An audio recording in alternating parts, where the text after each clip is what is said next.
একটি অবাস্তব গল্প, একটি অবাস্তব গল্প।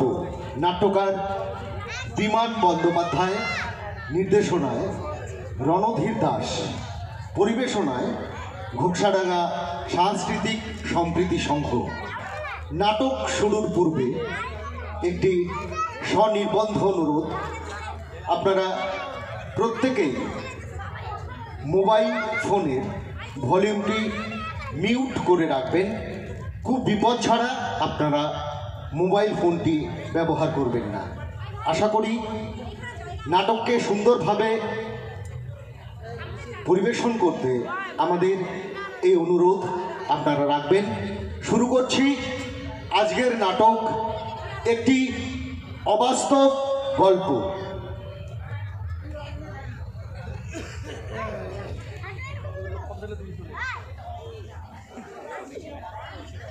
নমস্কার। একটা কথা প্রথমেই বলে রাখি, আপনারা আজ যে নাটকটি দেখবেন তার গল্পটি কিন্তু অবাস্তব, মানে বাস্তবে এ ঘটনা ঘটা কখনোই সম্ভব নয়। আচ্ছা, একটা কথা আপনাদের জিজ্ঞাসা করি, আপনারা কি মৃত্যুদণ্ডের পক্ষে? আর সে মৃত্যুদণ্ড যদি ফাঁসি হয়? জানি আপনাদের মধ্যে শতকরা 61 জন বলবেন হ্যাঁ, শতকরা 28 জন বলবেন না, এবং শতকরা 11 জন বলবেন জানি না বা ভেবে দেখিনি। তো আপনাদের মধ্যে যে শতকরা 61 জন হ্যাঁ বলবেন, তাদের যদি জিজ্ঞাসা করি, আচ্ছা ফাঁসি ব্যাপারটা সম্বন্ধে কোনো ধারণা আছে আপনাদের? মানে ফাঁসি কিভাবে দেওয়া হয়? আপনারা না বলবেন, আমি জানি নাই বলবেন আপনারা। কেননা যারা ফাঁসি দেন তারা পরে এসে তো বলতে পারেন না যে মশাই আমার এইভাবে ফাঁসি হয়েছিল। তাই বলছিলাম চলুন একটা চান্স নেওয়া যাক, আজ একজনের ফাঁসি হবে, আপনাদের দেখিয়ে নিয়ে আসি। হ্যাঁ, ঘোকসাডাঙ্গার ক মণ্ডলের ফাঁসি হবে। আজ থেকে 5 বছর আগে এই কমণ্ডল তার স্ত্রী চাপারানীকে গলা টিপে খুন করে, এবং এই দীর্ঘ 5 বছর ধরে আইনের রথী মহারথীরা আইনের অণু পরমাণু ঘেঁটে কমণ্ডলকে দোষী সাব্যস্ত করেছেন এবং ওর ফাঁসির হুকুম দিয়েছেন। আজ কমণ্ডলের ফাঁসি হবে। এখন ভোর 3:30 কমণ্ডলকে স্নান করানো হয়েছে, তাকে নতুন ধুতি পাঞ্জাবি পরানো হয়েছে।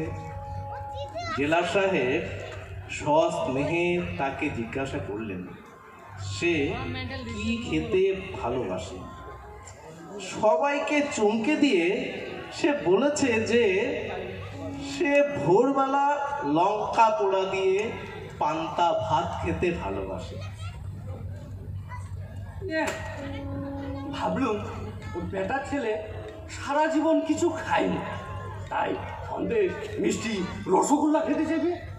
তাই আমি বাজারের ওই সেরা দোকান থেকে ওই দই মিষ্টি রসগোল্লা কিনে নিয়ে আসলাম। আর ওই বেটার ছেলে বলে কিনা পান্তা ভাত খাবে ওই লঙ্কা পোড়া দিয়ে। এই সময় এই পান্তা ভাত পায় কোথায় বলুন তো ডাক্তার সাহেব? আমি বলছিলাম কি জেলা সাহেব, তো ভাতে জল ঢেলে দিলেই পান্তা ভাত তো হয়ে যাবে। অত সহজ? ফাঁসির আসামি তাকে যদি আমি চিট করি, গভর্নমেন্ট আমাকে চিট করে দেবে না? ইস, বেটা বেটা বেটা কি বিপদে না ফেললো রে ভাই। আমি বলছিলাম কি জেলার সাহেব, ওকে কি পান্তা ভাত খাওয়াতেই হবে? আরে আপনি যে কি বলেন ডাক্তার সাহেব, ফাঁসির আসামির শেষ ইচ্ছে বলে কথা। তাকে যদি আমি পান্তা ভাত না খাওয়াই, গভর্নমেন্ট আমার চাকরি রাখবে? কি কি বিপদেই না বলুন তো। 25টা বছর সুনামের সাথে চাকরি করে অবশেষে কিনা ওই পান্তা ভাতের জন্য চাকরি যাবে। ও কি যে করি।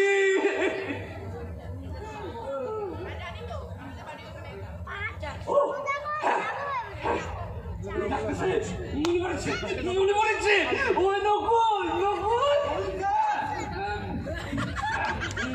বলছিলাম কি, তুমি আমার গোয়াটার একবার যাও, হ্যাঁ, গিয়ে মেম সাহেবকে জিজ্ঞেস করো কাল রাতে ছোট খোকা মেকার করেছিল বলে ভাত খাইনি, সেগুলো কি জল দিয়ে রেখে দিয়েছে? আচ্ছা স্যার। আরে শোনা আরে চারটে কথায় পুরো কথাটা তো শুনবে। যদি বলেন হ্যাঁ ফেলে দিয়েছি, তাহলে তুমি ওই মেম সাহেবকে পরিষ্কার বলে দেবে ওই ছেলে পুলে নিয়ে যেন ওই বাপের বাড়ি চলে যায়। কেন না 2 দিন বাদে এই বড়বাবু ওই চাকরি খুইয়ে ওখানে গিয়ে উঠবে। আর শোনা, তুমি পুরো কথাটা না শুনে চলে যাচ্ছ। যদি বলে যে না ফেলে দেয়নি, ওই জল দিয়ে রেখে দিয়েছে, তাহলে ম্যাম সাহেবকে বড় করে থ্যাংক ইউ বলবে। হ্যাঁ, আর সেই ভাতগুলোতে জল দিয়ে একটা থালায় সাজিয়ে নিয়ে আসবে, সাথে ওই 4টে লঙ্কা পুরায়। আরে শোনা, যাওয়ার সময় আমার ওই অফিস ঘরটা ঘুরে যাবে, সেখানে ওই টেবিলের উপরে সাজানো আছে একবার দই, মিষ্টি, রসগোল্লা, সেগুলো নিয়ে না মেম সাহেবকে দিয়ে বলবে ছোট খোকাকে খাওয়াতে। হ্যাঁ, শোনো, এখানে চুপ করে দাঁড়াও তো। দইটি না দিতে বারণ করবে, বুঝলে? দইটি দিতে বারণ করবে, সেটাকে না ওই গোল করে রাখতে বলবে, সেটা গিয়ে আমি খাবো।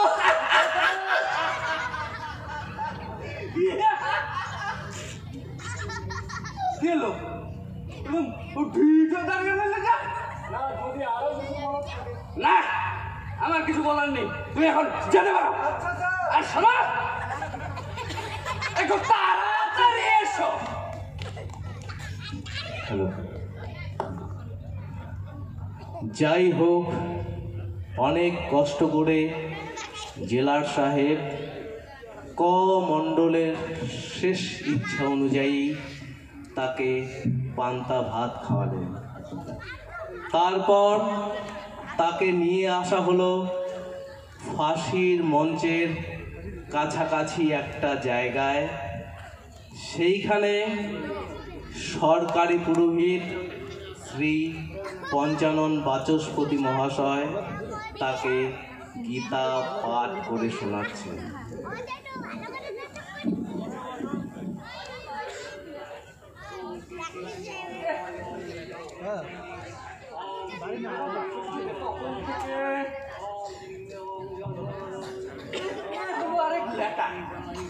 তখন থেকে দেখি বংবংচং করেই যাচ্ছে। ঠিক ওই 4:55 ঝোলানোর কথা।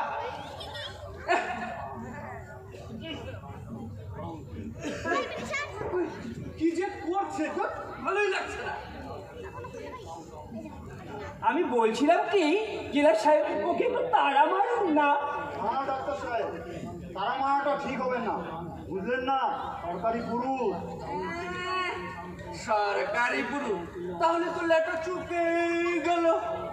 আরে মশাই, ওই ঘুড়ি তো আর সরকারি পুরুষের মুখ চেয়ে বসে আছে না, সে তো সময় হলে পুরুত করে ঘুরে যাবে। ও মশাই বাচস্পতি, আপনার কি হলো? আরে বলো বলো, তোমার হাসির তরি হ্যাংম্যান সব রেডি তো? সব রেডি,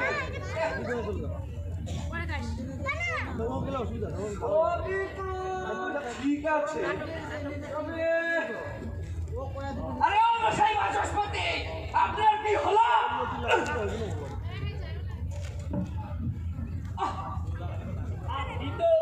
আপনার তো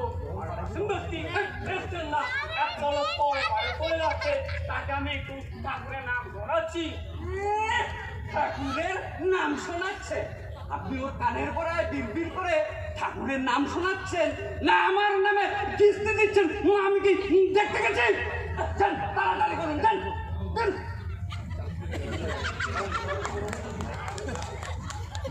এইবার সবাই মিলে তাকে ফাঁসির মঞ্চের কাছে নিয়ে যায়।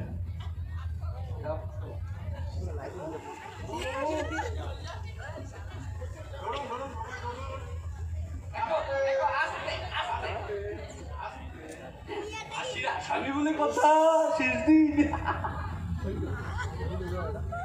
তার হাত দুটো পিছন দিকে বাঁধা হয়, তার সমস্ত মুখটা একটা কালো কাপড়ের মুখোশে ঢেকে দেওয়া হয়। জেলা সাহেব ক মণ্ডলের অপরাধের পূর্ণ বিবরণ তাকে শুনিয়ে দেন এবং মহামান্য আদালতের যে রায়ের বলে তার মৃত্যুদণ্ড হচ্ছে সে রায়ের পূর্ণ বিবরণটি পাঠ করেন। তারপর ফাঁসির দড়িটা তার গলায় পরিয়ে দেওয়া হয়। জেলার সাহেব 10 থেকে নিচের দিকে গুনতে শুরু করেন। 10, 9, 8, 7, 6, 5, 4, 3, 2, 1, 0। যেই শূন্যে এসে পৌঁছালো, দড়িতে টান পড়ে, ক মণ্ডলের পায়ের তলা থেকে কাঠের পাটাতনটা সরে যায়, তার দেহটা ঝুলে পড়ে। এখানেই ক মণ্ডলের জীবন শেষ, আমাদের নাটকের শুরু। ডাক্তার সাহেব, যান একটু চেক করে দেখুন তো। হ্যাঁ হ্যাঁ, দেখছি দেখছি দেখছি।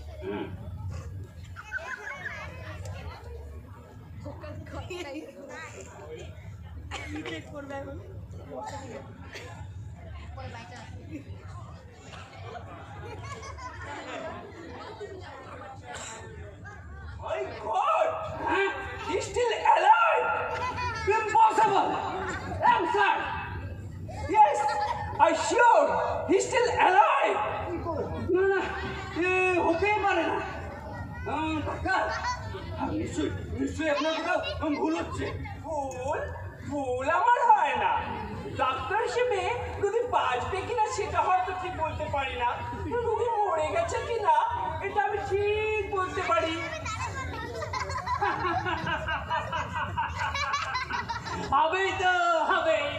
মন্ত্র মাসের সঙ্গে এত বাধা দিলে সে কাজ কি একবারে সফল হয়?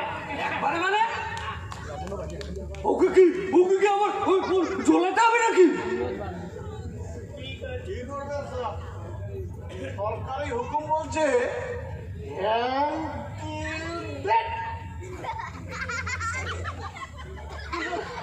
কিন্তু কখনো হয় নাকি ডাক্তার সাহেব? Yes, I sure I don't really know, but সাধারণত মানে ফাঁসি দেওয়ার 5 থেকে 10 মিনিটের মধ্যেই নাড়ি স্পন্দন থেমে যায়, বাট হি স্টিল অ্যালাইভ। বলুন স্যার। জান ওই লাশটাকে একটু নামানোর ধরাধরিকে নামানোর ব্যবস্থা করুন। Well, Judge Sahib, you cannot speak a lie. He is still alive. আরে তোমার মশাই একটা সুস্থভাবে করতে পারে না, আর তখন থেকে বলে যাচ্ছে স্টিল অ্যালাইভ, স্টিল অ্যালাইভ। আরে ও কমল, কি করবো বলো? কমল, আরে বলো না।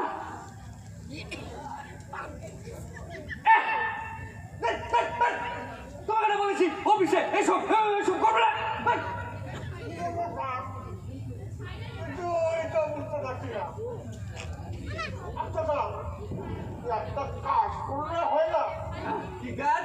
সবাই মিলে ধরাধরি করে আরেকবার ফাঁসির দড়িতে লোক দিয়ে জোরে জোরে 3-4 বার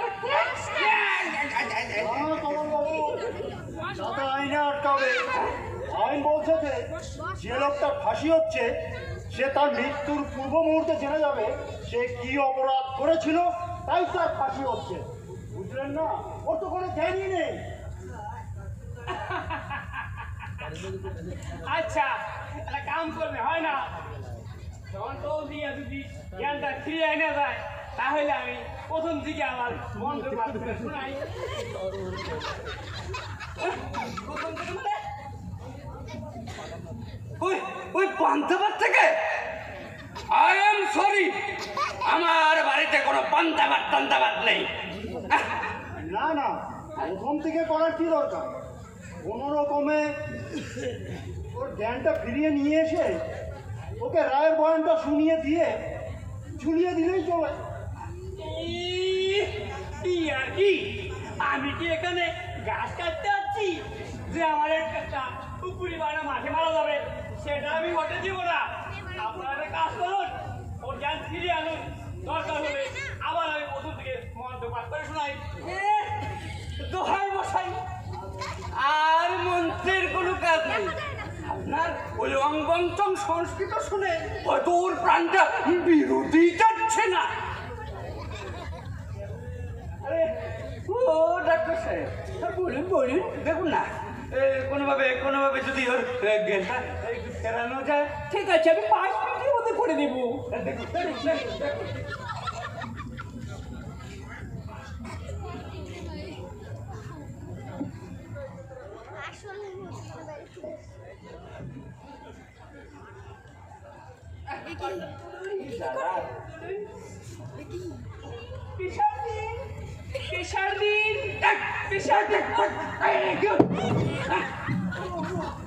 আমি আসলে যাইনি তো, ভুলে গিয়েছিলাম। আচ্ছা আচ্ছা, ঠিক আছে। ফিমেল ওয়ার্ডের ডাক্তার নিয়ে এলে যা হয় আর কি।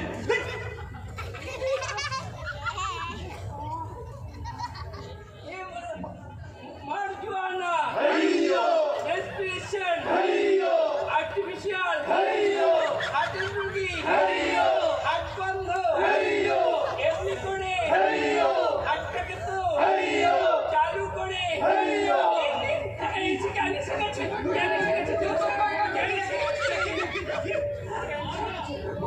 জ্ঞানী শিখেছে। আরামসে যাও, একটা চেয়ার নিয়ে এসো।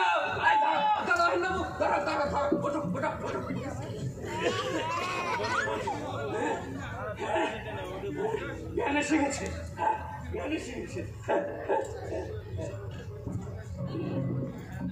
ডাক্তার সাহেব বলুন, জ্ঞানী শিখেছে। এবার ওকে বোঝান চাপারানিকে গলা টিপে খুন করেছে, তাই আমরা ওকে ফাঁসি দেব। ঠিক আছে, ঠিক আছে। ভাই কমন্ডল, আমার কথা শুনতে পাচ্ছ? আমার কিছু বলছেন? হ্যাঁ ভাই, তোমার নাম কমন্ডল ভাই। ওই আমার তো কিছু মনে পড়ছে না। মনে পড়বে ভাই, আমার সাথে কথাবার্তা বললে মনে পড়বে। আমি এখানে কেন? তোমার যে ফাঁসি হবে ভাই। ফাঁসি কি?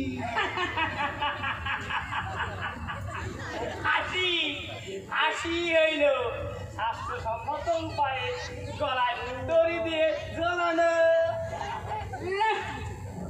আপনার ফুট কাটাটা একটু বন্ধ করবেন। ফাঁসি মানে হচ্ছে ভাই মানে তোমাকে আমি ঝোলাবো।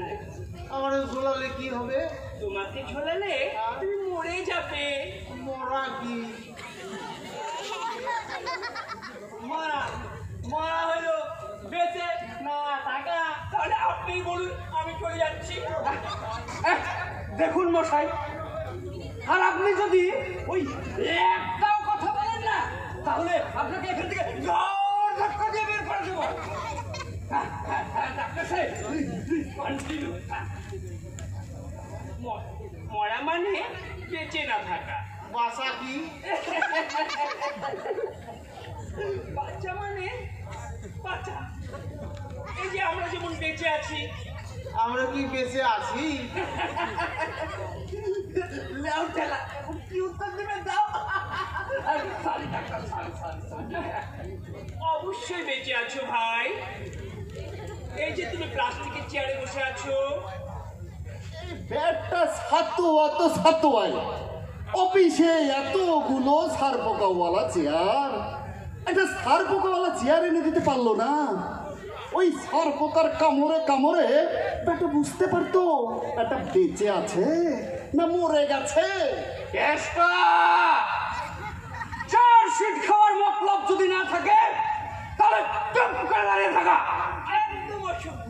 ঠিক আছে, অবশ্যই বেঁচে আছো ভাই।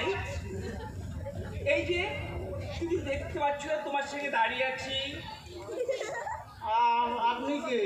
আমি ডাক্তার, সমাজের সেবা করি, মানুষকে বাঁচাই। আপনি মানুষের বাঁচান? ইউজুয়ালি, সাধারণত। তাহলে এতক্ষণ আপনি আমার মরার কথা বলতেছিলেন কেন? জেলার সাহেব, ব্যাপারটা খুব পেয়ারা জায়গায় চলে গেছে। এটা আমার দ্বারা সম্ভব নয়, এটা আপনিই দেখুন।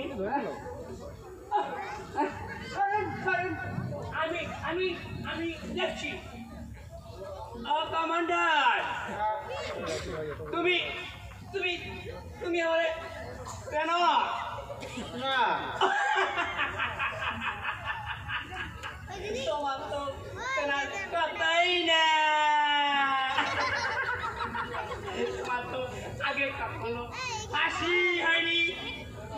শোনো, আমি হইলাম গিয়া বাচস্পতি, একজন সরকারি পুরোহিত। পূজা করাই আমার কাজ। আপনি কি পূজা করেন?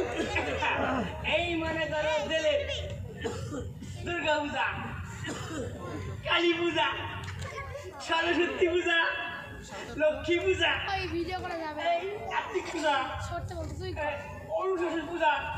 এই মনে করুন, যদি শনিবার করে ফাঁকা পাই, তবে ওদিন তো আর মিস করা যায় না। ওই জেলার সাহেবের বাড়ি গিয়ে শনি পূজাটা করে আসি। ওটা তো আপনার অনবশ্যই, ওটাকে আবার এর মধ্যে টানছেন না। এখানে পূজা হবে? এখানে তো পূজা হবে, কাশি পূজা হবে। কই, এখানে কোনো তো ঠাকুর দেখতে পাচ্ছি না।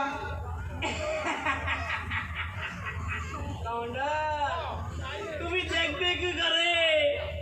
ঠাকুর কি চোখে দেখা যায়? ঠাকুরে মন থেকে মাইনে নেওয়া লাগে, পুলিশি করতে হয়। সেখান থেকে সব বোমবাস্টিক কথাবার্তা মন থেকে কাটতে হয়। বুঝছিলাম কমান্ডার, আমি ওই ডাক্তারও নই, ওই পুরো তো নই, আমি হলাম গিয়ে পুলিশ। পুলিশ কি? পুলিশ হলো তারা, তো করে তারা। না না না না না না না, ভুল বললেন। ওই পুলিশ হলো তারা, ওই পুরো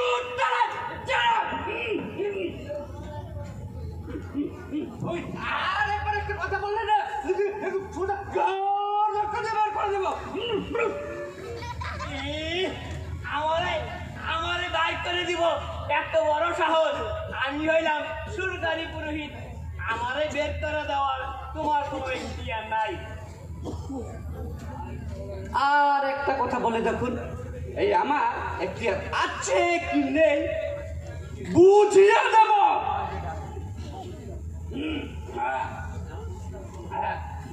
এই যে, যা বলছিলাম কমন্ডল, তুমি হলে কি তোমার স্ত্রী চাপারানিকে গলার টিপে খুন করেছো, তার জন্যই ভারতীয় দণ্ডবিধি অনুযায়ী তোমাকে আমরা ফাঁসি দেব।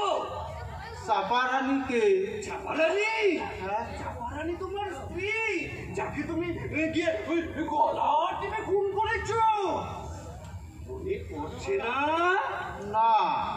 মনে পড়ছে না নাকি ইচ্ছে করে মনে পড়তে চাইছো না?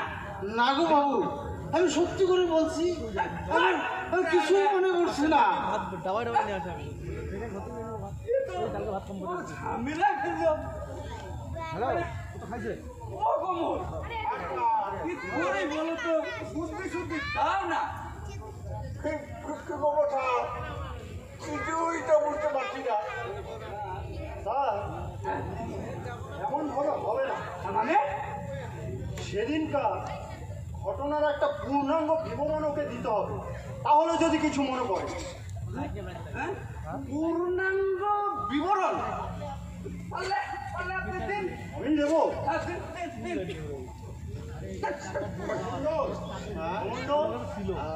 মোক্ষাডাঙ্গায় তোমার বাড়ি ছিল, বাড়িতে তোমার বাবা অন্ধপুরো বাবা ছিল, 3 ছেলে মেয়ে আর বউ চাপা। সেখানে একটা মিলে তুমি কাজ করতে, মাইনেটাই যে তোমার ভালোই ছিল, কিন্তু তোমার অনেক বদদোষ ছিল, তুমি নেশাখোর ছিল। ঘরে তোমার সুন্দরী বউ থাকা সত্ত্বেও তোমার খারাপ করা যাতায়াত ছিল। যাই হোক, হঠাৎ একদিন শ্রমিক অসন্তোষের কারণে তোমাদের মিলের মালিক তোমাদের মিল বন্ধ করে দিতে বাধ্য হলো। তখন তোমার ঘরে অভাব দেখা দিল, কিন্তু তবু তোমার নেশা করার পয়সা চাই। তুমি নেশা করার জন্য একদিন তোমাদের গেটের সামনে, মানে মিলের গেটের সামনে ইউনিয়নের লিডাররা বক্তৃতা করছিল। তখন তোমার খুব নেশা করতে ইচ্ছে করলো, তুমি টাকার জন্য ছুটে গেলে কাবলিওয়ালার কাছে, সে টাকা দিল না। এখন তারপর তোমার এক বন্ধু তোমাকে নেশা করালে, তুমি টং হয়ে বাড়ি ফিরলে নেশায়। বাড়ি ফিরে তুমি অন্ধ বুড়ো বাবাকে গালি দিতে লাগলে, তার কাছে টাকা চাইলে, সে টাকা দিল না। তখন তোমার ছেলেমেয়েরা ভাত খাচ্ছিল, তুমি ওদের উপর রেগে গেলে, আমার ভাত খাওয়ার পয়সা নেই, তোরা ভাত খাচ্ছিস। তুমি ওদের মারতে শুরু করলে, তখন চাপা ছুটে এলো ওদের বাঁচাতে। তুমি মারধর শুরু করতেই চাপা ছুটে এলো ওদের বাঁচাতে। তুমি তখন চাপার গলা টিপে ধরতে চাইলে, চাপার কাছে টাকা চাইলে, সে টাকা দিতে পারলো না। সামনে পড়ে থাকা একটা থালা তুলে নিলে, বিক্রি করে মদ খাবে বলে। তুমি তখন চাপা বাধা দিল, চাপার গলা টিপে ধরলে, সে মরে গেল।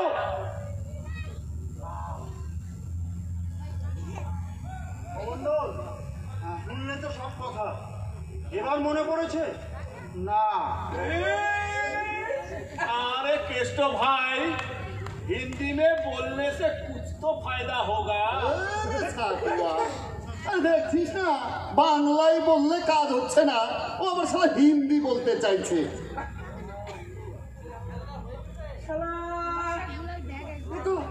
আচ্ছা, ঝামেলা গেল।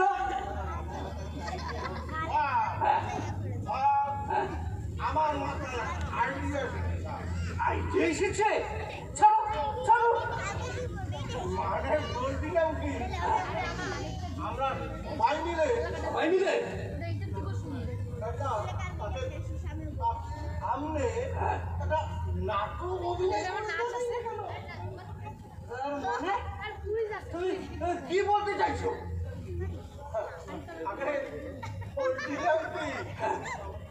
আমাদের মধ্যে কেউ কমান্ডো থাকলো, ধরুন সেদিনকার ঘটনাটা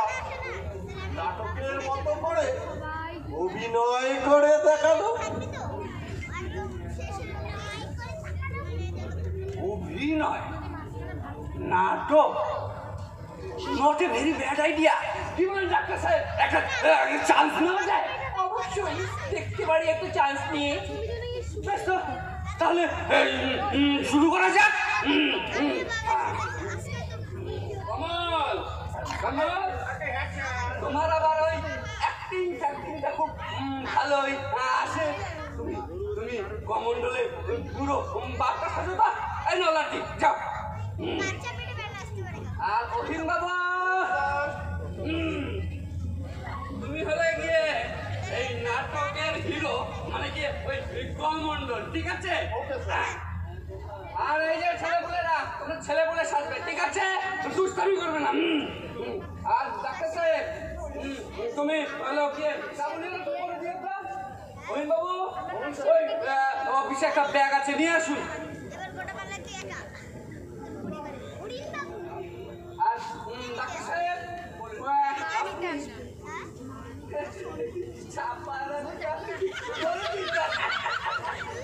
মানে আমি বলছি কি যে সাহেব, এই সুরপুর টাই করে আমাকে ওটা ঠিক মানাবে না। বাট আই উইল সাজেস্ট ওটা বরং বাচস্পতি মশাইকে দিন। ওর নামাবলিটা দিয়ে, ঘুমটা দিয়ে ও ঠিক চাপানিটা করতে পারবে।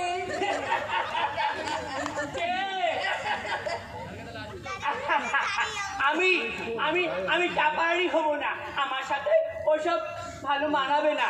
আমার কাজ মন্ত্র পড়া। বাজে কথা বলবেন না, সরকারি ব্যাপার, এখানে আমার বলে কিছু নেই। আমি আমি করব না বাস। আপনাকে করতে হবে, ব্যাস, নাহলে আপনার নামে ওই অফিসে রিপোর্ট করে দেবো, ব্যাস। আমাদের মধ্যে গন্ডগোল। অভিষেক তোমাদের মধ্যে আবার কিসের গন্ডগোল? স্যার স্যার বলছিলাম কি, ওই কমণ্ডলের তো 2 মেয়ে আর 1 ছেলে। তো আমি ওই নকুল আর রাম সিংকে বললাম, ওই তোরা মেয়ে দুটোর অভিনয় করে দে আর ছেলেটার অভিনয়টা আমিই করে দেই। কিন্তু স্যার ওই রাম সিং কিছুতেই রাজি হচ্ছে না। नहीं नहीं, चलाने का काम हम ना करबे। অত হরবর করলে চলবে না, ঠিক আছে? ওই বাবু, ছেলেদের স্টেজ গুলো একটু বলুন তো। আগে হ্যাঁ, ওর বড় মেয়েটা 7 বছরের, আচ্ছা, ছোট মেয়েটা 4 বছরের, হ্যাঁ, আর ছেলেটা সে তো হামাগুড়ি যায়। আমাগুড়ি। তুই ঠিক আছে, ঠিক আছে, এই যে তোমরা ডিস্টার্ব করবে না, ঠিক আছে? হ্যাঁ। নকল, এদিকে আসো। হাইট অনুযায়ী তুমি হবে ওর বড় মেয়ে। দাঁড়া, চেষ্টা, এদিকে এসো, তাড়াতাড়ি এসো। তুমি হবে ওর ছোট মেয়েটা। ঠিক আছে স্যার, ঠিক আছে। আর রাম সিং, আসাদ, तुम होगा और ছোট ছেলেটা, ঠিক আছে? আর কোনো ডিস্টার্ব করো না, ঠিক আছে?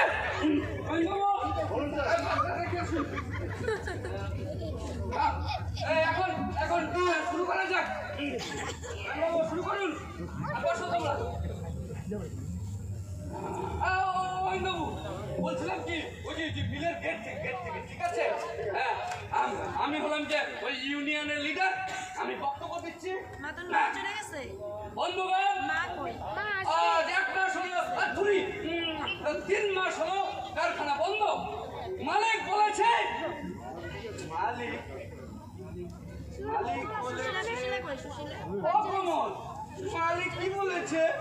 আগে স্যার, মালিক তাই বলেছে, তাই বলেছে। হ্যাঁ, ঠিক ঠিক, মালিক যা বলেছে তাই বলেছে।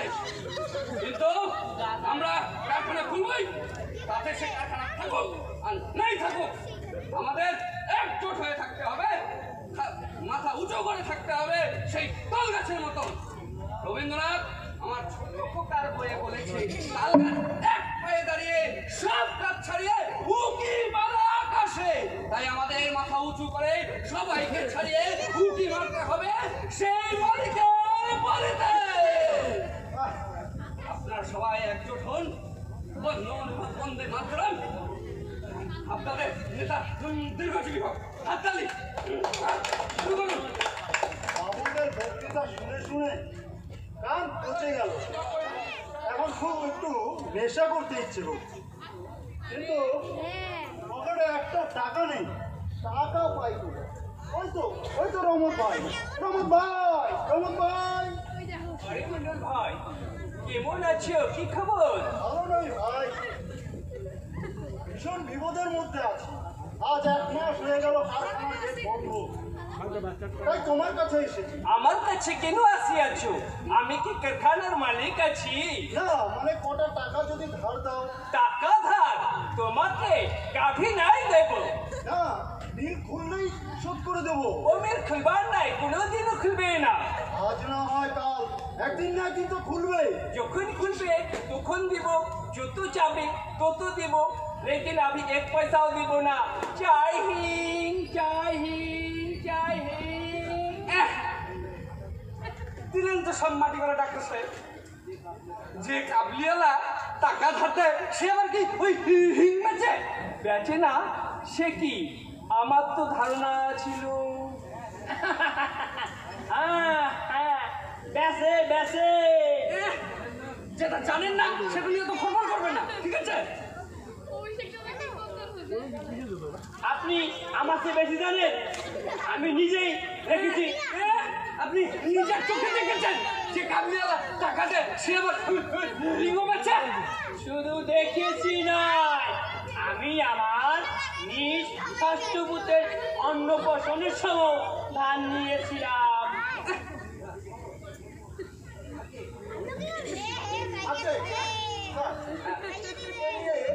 ঝামেলা করার কোনো মানেই নেই, এটা খুব মাইনেও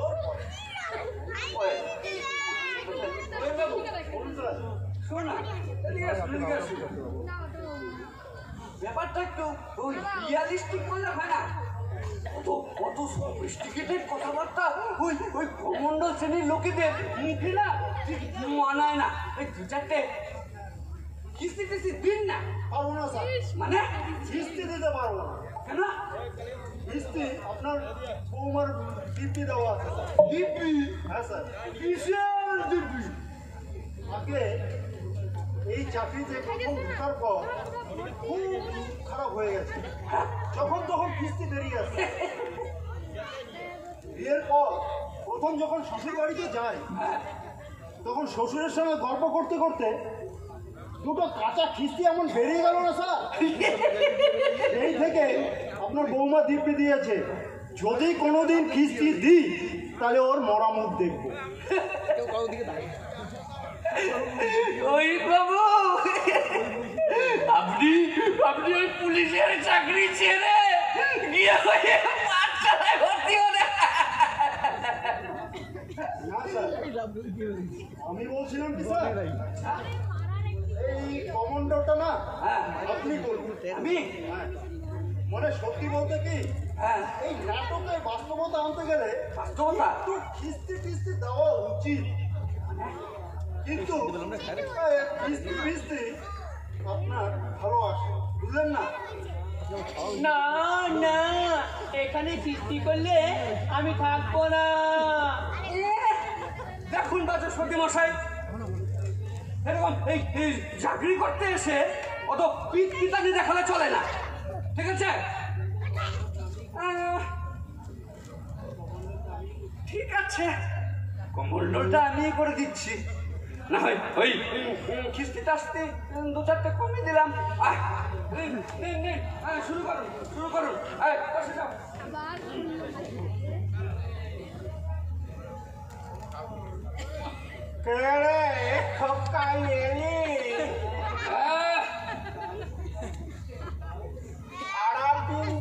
কোথায় ঘুরিস রে খোকা? ওই গরু চড়ানো যায় রে বুড়া, জানিস না আমি কি ধান্দায় ঘুরি? কি ঠান্ডায় তুই ঘুরিস রে খোকা? ওই রাবণের গোষ্ঠীর জাবনা জোগাড় করতে যাই রে বুড়ো।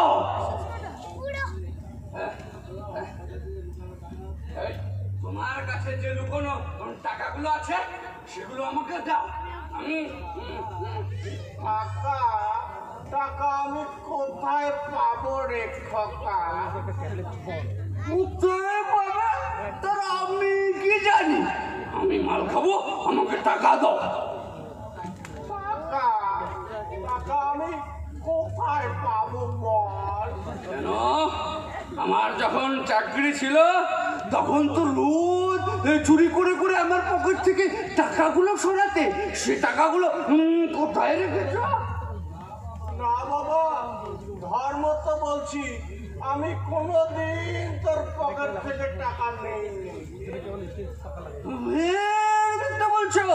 আমি আমি ওই নিজের চোখে দেখিনি। সে তো বাবা একদিন দেখেছি, তাও নিতে পারিনি। অন্ধ বুড়ো মানুষ ওই হাতরাতে যে তোর পায়জামা মনে করে যেটা হাতে পেয়েছিলুম সেটা ছিল বৌমার ছায়া, আর তাতে তোমার পকেট থাকে না। ওসব আমি জানি না। আমি আমি মাল খাবো, আমাকে টাকা দাও। সত্যি বলছি বাবা, 1 টাকাও দিতে পারবো না। পারবে না? তাহলে তাহলে বাপ হতে গেছিলি কেন? কেমন বাপ যে ছেলেকে এই একমাত্র মাল খাওয়ার পয়সা দিতে পারে না? তাহলে জন্ম দিয়েছিলি কেন? এবার কেমন মনে কথা? বাপের সঙ্গে কেউ এমন করে কথা বলে? ওই চুপ করে থাক। এই চুপ করবে কেন? বাবা চাল এনেছ? না আনিনি।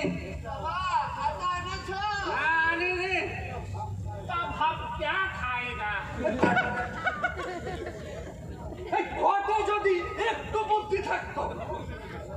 ওই দুই মেয়ে বাঙালি হলো আর ছেলেটা কিনা ওই ছাত্র। तुम একটা बात नहीं बोलेगा, जो बोलेगा तब से काटेगा।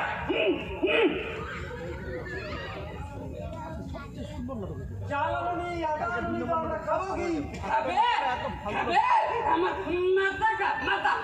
মাথা জেনে মাতা গোবরপুরে মাতা তারা খাবে কি? বাচস্পতি, এটা পার্সোনাল অ্যাটাক হয়ে গেল না? কেন কেন পার্সোনালটা কেন হতে দেবে? যে কথা সে উত্তর। আমি জানি আপনি আমার সবার আড়ালে সবাইকে বলে পারান ওই জেলারের মাথায় গোবর পড়া। আমি কি জানি না?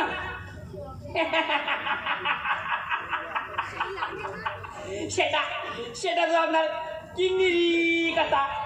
আমি শুধু প্রচার করেছি।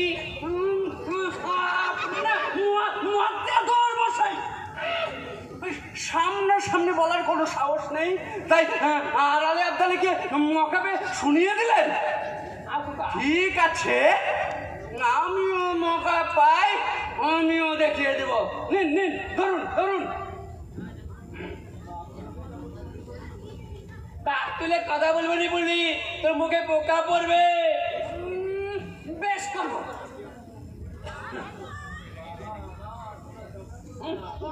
বেশ করবো। কি করবি কি করবি কি করবি? আমাদের ভীষণ ভয় করছে। খোকা, ও বউ, কি হলো রে তোদের? তোর সব কথায় কাজ কিনে বুড়া, তুই চুপ করে বসে থাক। মিনসের কথা শুনলে গা চলে যায়। পুরো বাপ তার সঙ্গে নাকি এমন করে কেউ কথা কয়? তুই চুপ করবি? চুপ করবো কেন? ভাত দেবার কেউ নেই, আবার কিল মারে কষায়।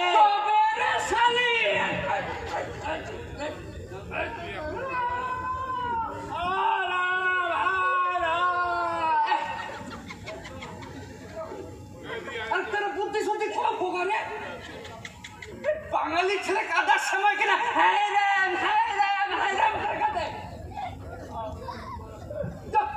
শুরু করো।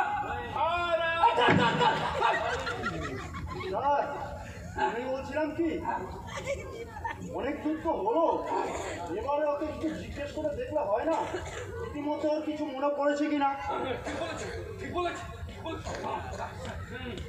জিজ্ঞেস করে দেখুন মনে পড়লো কিনা। হ্যাঁ, দেখি।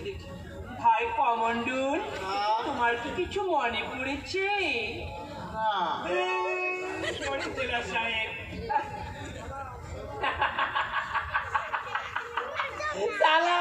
চালান, আমার তো বেশ ভালোই লাগছে। দেখছি আমার বাল্যকালের যাত্রা করার প্রতিভা এখনো মনে হয় কমেনি। আপনার কি মশাই, এই পেছন ফাটছে তো আমার, পেছন।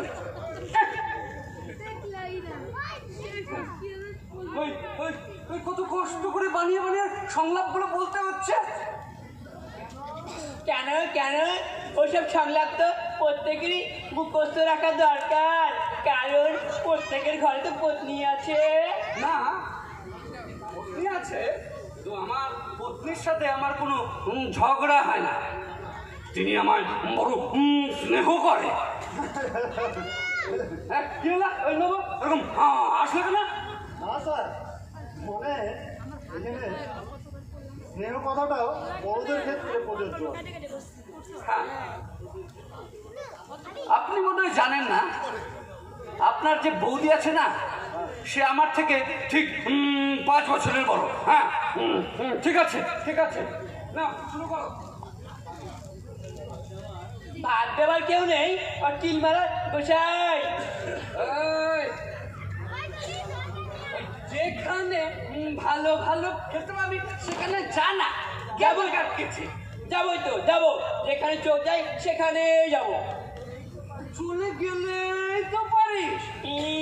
কে তোকে বাধা দিয়েছে?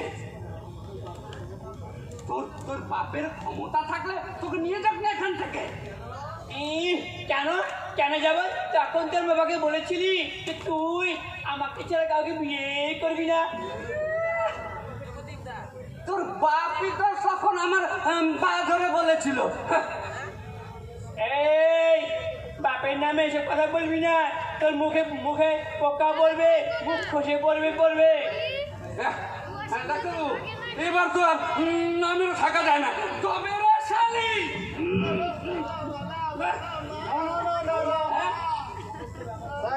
সমস্ত ব্যাপারটা গন্ডগোল হয়ে গেল। তার মানে আপনার তো প্রথমবারেই ওর উপর ঝাঁপিয়ে পড়ার কথা না। আপনি ওর কাছে মদ খাবার টাকা চাইবেন, সে দিতে পারবে না। তখন সামনে পড়ে থাকা একটা থানা তুলে নেবে, বিক্রি করে মদ খাবেন, সে দিতে বাধা দেবে, তারপর ওর গলা টিপে ধরবে। ও আচ্ছা, ওরে বাবা, এখনো এত কাণ্ড বাকি আছে। তবে জেলা সাহেব যখন গলা টিপে ধরবেন একটু আস্তেই ধরবেন। আমার পক্ষে ওসব কথা দেওয়া সম্ভব নাই। ওই মানে একদিকের মুড এসে গেলে তখন আমি সেটা কন্ট্রোল করতে পারি না, বুঝলে? যাই হোক, শোনো ছেলেমেয়েরা, আমি যখন ইশারা করবো তোমরা তখন কাঁদতে শুরু করবে, ঠিক আছে? শুরু করুন বাচস্পতি। আমার বাপের নামে মিথ্যা করতে বলে তোর মুখে পোকা পড়বে।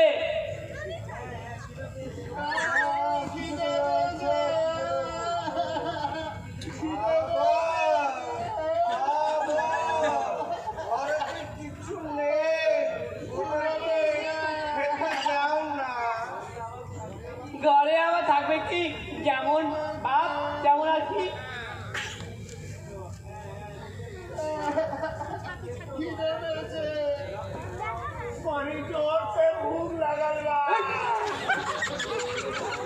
অন্য কোনো বউ হলে কবে চলো। নেহাল, আমার মতো সতী সাবিত্রী আছে বলে তোমার সঙ্গে এতদিন ধরে আমি সুখে সংসার করছি।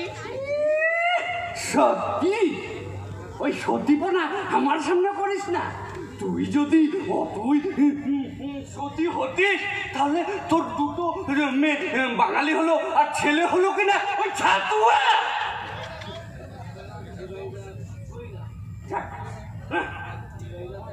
না, এ বাড়িতে আর থাকবোই না আমি। ওই সাথে আমি মাল খাবো, দে। না না না আমার কাছে টাকা নেই, পয়সা কিচ্ছু নেই। ওই থালাটা দে, না, থালাটা দে, না, ওটা বেঁচে ওটা আমি নাও। দিব না, দিব না, ওটা আমার বিয়ের থালা, ওটা আমি দিব না, ওটা আমি দিব না, ওটা আমি দিব না।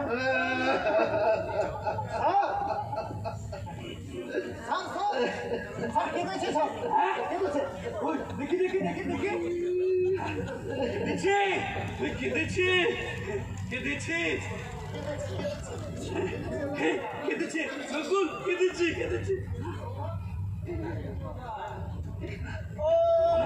মনে পড়েছে, হ্যাঁ বুঝলেন, মনে মনে বাচস্পতি মশাই স্যার হ্যাঁ বাচস্পতি মশাই নড়ছেন না আরে কেন কি হলো? বাচস্পতি মশাই ও ডাক্তার সাহেব জানতাম তো, দেখুন তো, হ্যাঁ দেখছি কি হয়েছে।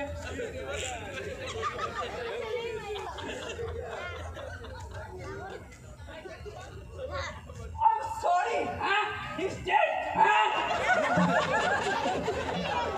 ইম্পসিবল।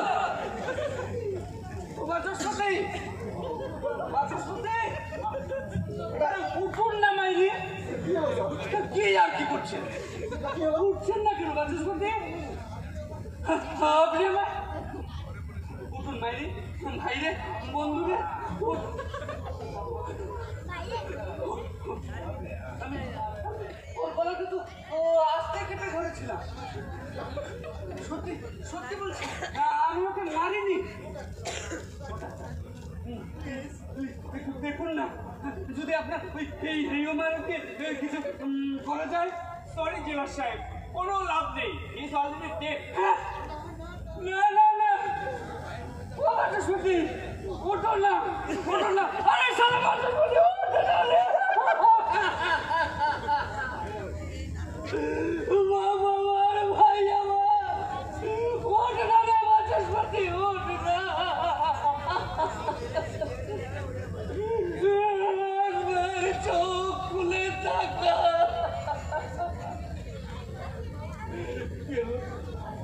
আপনারা আপনারা সবাই অমন করে আমার দিকে তাকিয়ে আছেন না?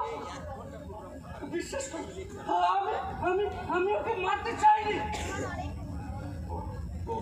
ওর উপর আমার কোনো রাগ ছিল না। যার একটু রাগ ছিল ওর সংস্কৃত বলা দেখে। ছোটবেলায় আমি সংস্কৃতে ফেল পড়তাম, তাই সংস্কৃত বলা লোক দেখলে আমার মাথায় আগুন জ্বলে যেত।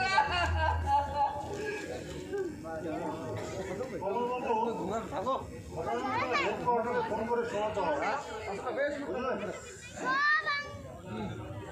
যান একটা ফোন করুন ডক্টর আপনার কি মনে হয়? Well, you can call it a case of murder. ঘুম হচ্ছে রে তোমার, আমার মজা ঘুমান। এটাকে accident। টাকা করে আওয়াজ এটা অ্যাক্সিডেন্ট নয়। আমি তো ওর আস্তে করে গলাটা টিপে ধরেছিলাম। ও যে আমাকে ফাঁসানোর জন্য মরে যাবে। কে জানতো বাচস্পতি? বিশ্বাস করুন, এটা একটা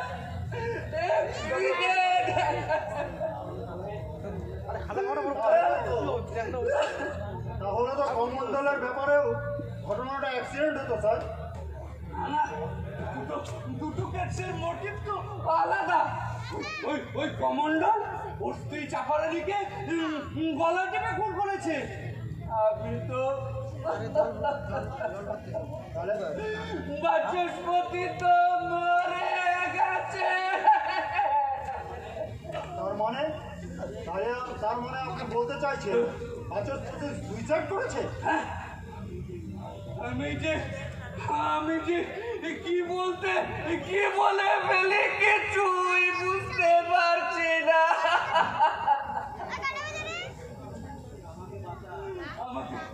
আমাকে বাঁচান ডাক্তার সাহেব, আমাকে বাঁচান প্লিজ।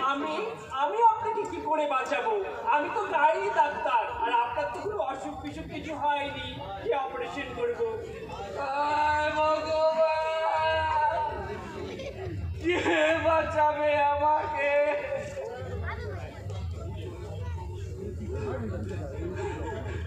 কমণ্ডল, কমণ্ডল, তুমি তুমি আমাকে বাঁচাবে? তুমি না দেখেছিলে তোমাকে দেখানোর জন্য বাচস্পতির গলাটা আমি চেপে ধরেছিলাম। আমিও কি সে করে পারিনি কমণ্ডল। ওকে সাক্ষী মেনে কি হবে স্যার? একটু বাদেই তো ওর সব কথা মনে পড়ে যাবে, তারপরেই ওকে ফাঁসি কাটে ঝুলোতে হবে। তাই তো, তাই তো। হে ভগবান, ওর যেন কিছু মনে না পড়ে। কমণ্ডল, তুমি কমণ্ডল নাও। তুমি চাপারানিকে খুন করোনি। সে কি করে হবে স্যার? এই একটু আগেই তো আপনি অস্থির হয়ে উঠেছিলেন কমণ্ডলের যেন কোনো মনে না পড়ে। আরে হারামজাদা, তখন তো চাকরি বাঁচানোর জন্য, আরে বন্ধু আমার প্রাণ বাঁচানোর জন্য কমণ্ডল। Sorry sir.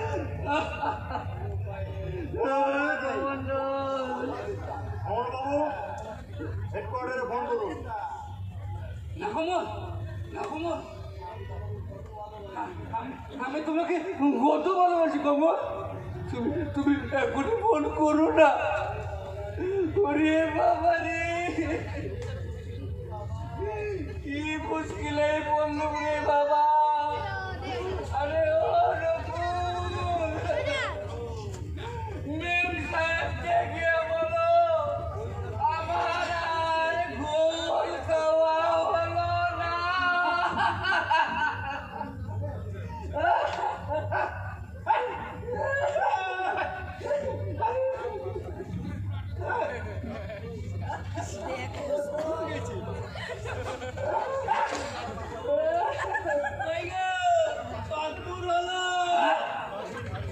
কি হলো? কি বাচস্পতি মশাই, আপনি মারা যাননি?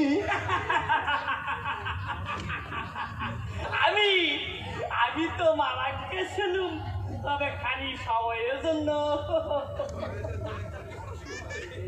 এই দেখলো ডাক্তার সাহেব আমার গলাটি ধরে টিপে ধরলো, ঠিক অমনি 64 নম্বর যোগ বল প্রয়োগ করে 7 ঘন্টার জন্য মৃত্যু প্রয়োগ করলাম। একেই বলে যোগ বল।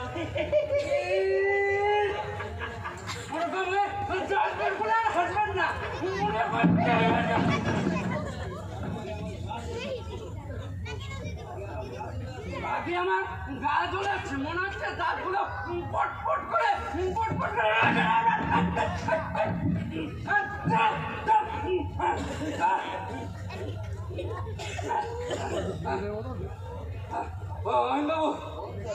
দেখুন তো ওটা কাটছিল কেন, যান দেখুন। ওর কি কিছু মনে পড়ছে নাকি দেখো। হ্যাঁ স্যার, মনে হয় কিছু ওর মনে পড়েছিল, সব কিছু মনে পড়েছে স্যার। নাই আমার ব্যাগ নাই। চলুন চলুন দেখি যে সবাই। আনি নাই তাই এখানে। ও কমণ্ডল, তোমার সব কিছু মনে পড়েছে? বাড়িতে হ্যাঁ গো বাবুরা, মনে পড়ছে, মনে পড়েছে। আমার সব মনে পড়ে গেছে। একবার ঘুরে না তোর টিফিনটা নিয়ে আসতাম। কি মনে আমার পড়ছে? আমার একটা সোনার সংসার ছিল, ছিল শান্তি ছিল। তারপর রোজ সন্ধ্যাবেলায় যখন আমার বউ চাপা তুলসী তলায় দিন চালাতো, তখন আমার পুরো বাপ আমার দাওয়ায় বসে আমার ছোট ছেলে মেয়েগুলোকে নিয়ে গল্প শোনাতো। এখন আমি কারখানার কাজ থেকে ঘরে ফিরতাম। তারপর আমার ছোট ছেলেটা বাবু, হ্যাঁ আমার ছোট ছেলেটা আমার কোনো মেয়াদটা ছিল। ওই আমি ঘরে ফিরলে আমার চারপাশ দিয়ে এই পোষা বিড়ালের মতো ঘুরঘুর ঘুরঘুর ঘুরঘুর করতো। আর মাঝে মাঝে আমার কাছে ঠ্যাক ঠ্যাক করে হাত দিত। তারপর আর ওই হাসি দেখে আমার আমার বুকের ভেতরটা সুখে উথাল পাথাল করে উঠতো বাবুরা, উথাল পাথাল করে উঠতো। তারপর তারপর তারপর একদিন কারখানায় গিয়ে দেখি কারখানায় গেটে ইয়া বড়রা তালা ঝুলছে। তারপর রাতারাতি ওই কারখানার মালিকরা কারখানার গেটে তালা দিয়ে পালায় গেছে। তারপর দিনের পর দিন বসে থেকে কারখানার গেটের সামনে ভেবেছি আজ না হয় কাল একদিন না একদিন কারখানা তো খুলবে। আমাদের আমাদের এতগুলো গরিব মানুষের পেটের ভাত না দিয়ে কারখানার মালিকরা না পালায় যাবে না, তারাও তো মানুষ। কিন্তু আস্তে আস্তে কারখানার গেটের তালায় মরতে ধরে গেল বাবুরা। তারপর তারপর কারখানার ভিতরে ওই সাজানো বাগানটা শুকিয়ে জঙ্গল হয়ে গেল বাবুরা। আমাদের আমাদের পেটের টান পড়তে লাগলো বাবুরা। ঘরে জমানো টাকা যে কোটা ছিল সব এক এক করে শেষ হয়ে গেল। ঘরের খুঁটি বাটি সব এক এক করে বেচতে শুরু করলাম।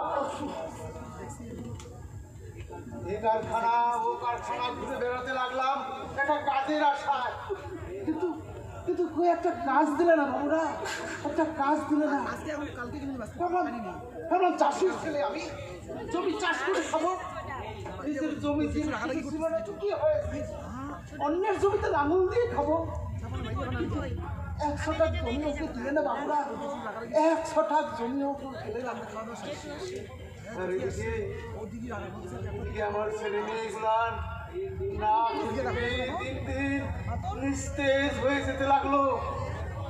আমার পুরো পা আরো দুর্বল, আরো নিস্তেজ হয়ে যেতে লাগলো। আমার আমার ছোট ছেলেটা যে আমার দিকে তাকিয়ে ফ্যাক ফ্যাক করে হাসতো, সে সে হাসি ভুলে গিয়ে আমার দিকে ট্যাপ ট্যাপ করে চেয়ে থাকতো।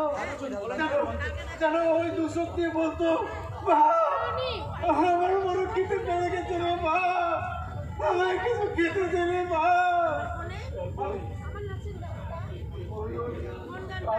দেখে আমার বুকের ভেতরটা টন টন করে উঠতো। আমি আমি চোরের মতো ওর চোখের সামনে দিয়ে পালাই যেতাম।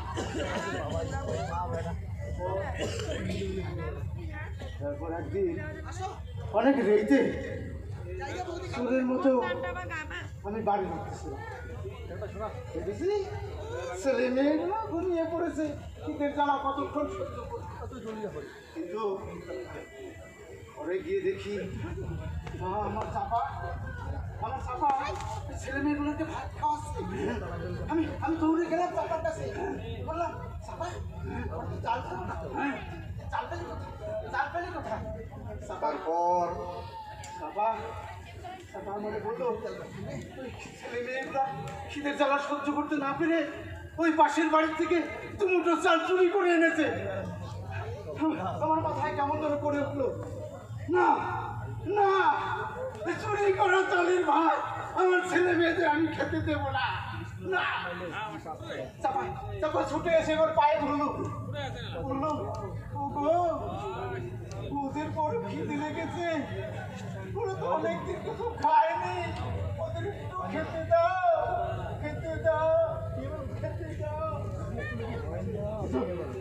আমার যখন জানাই পেয়েছে বাবুরা, আমি ধাক্কা দিয়ে চাপারে সরিয়ে দিতে গেলাম। আমার হাতটা গিয়ে লাগলো চাপার গলার মধ্যে। চাপাও তো অনেকদিন কিছু খায়নি, দুর্বল শরীর। আমার ধাক্কা সহ্য করতে পারলো না, আমার চাপা পড়ে গেল। আমার চাপা আর উঠলো না, আমার চাপা মরে গেল বাবুরা, আমার চাপা মরে গেল বাবুরা, আমার চাপা মরে গেল।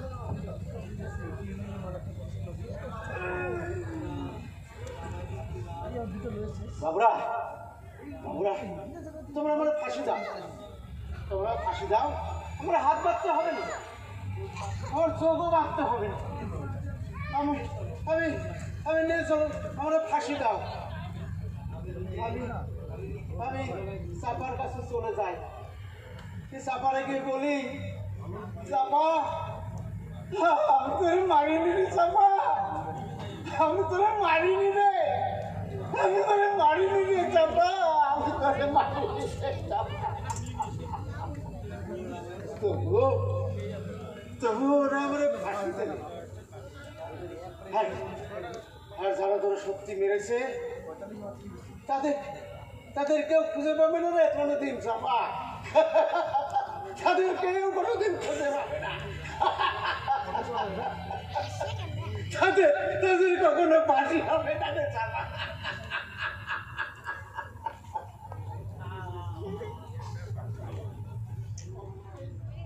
এই সঙ্গেই একটি অবাস্তব গল্প ঘোকসাডাঙ্গা সাংস্কৃতিক সংঘের সাংস্কৃতিক সংঘের সদস্যদের দ্বারা পরিবেশিত নাটক শেষ হয়ে গেল। আপনাদের ভালো লাগলে আমরা কৃতজ্ঞ থাকব। ঘোকসাডাঙ্গা সাংস্কৃতিক সম্প্রীতি সংঘের পরিচালনায় পঞ্চম বর্ষ ঘোকসাডাঙ্গা বই ও সংস্কৃতি মেলার দ্বিতীয় দিনের বিশেষ